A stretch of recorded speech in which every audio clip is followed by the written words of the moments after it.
ማጀታችሁ ጓዳችሁ ሙሉ በሆነ ጊዜ ሁሉም ይወዳችኋል። አባቴ ወንድሜ ጓደኛ ውሸት ነው። ጓደኛ ኪስ ነው። ኪስ ሙሉ በሆነ ጊዜ ሁሉም ጓደኛ ይሆናል።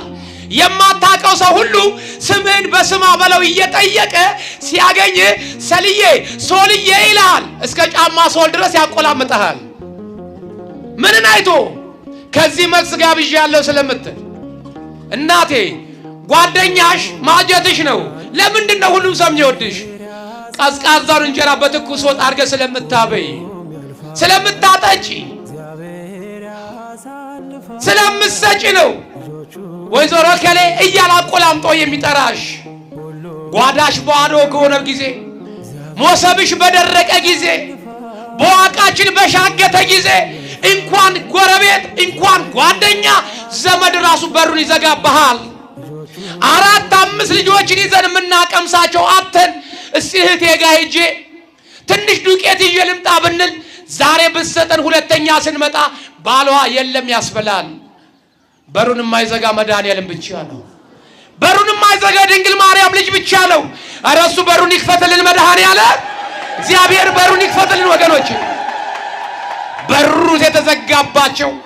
በሩ የተዘጋባቸው እኔም አላቃቸው እግዚአብሔር የሚያውቃቸው የወንድምና እህቶቻችን አላሁ ማላችን አሁን ትምህርታቸውን ጨርሰው የሥራ በር የእንጀራው በር የተዘጋባት እህት የተዘጋበት ወንድም አለ።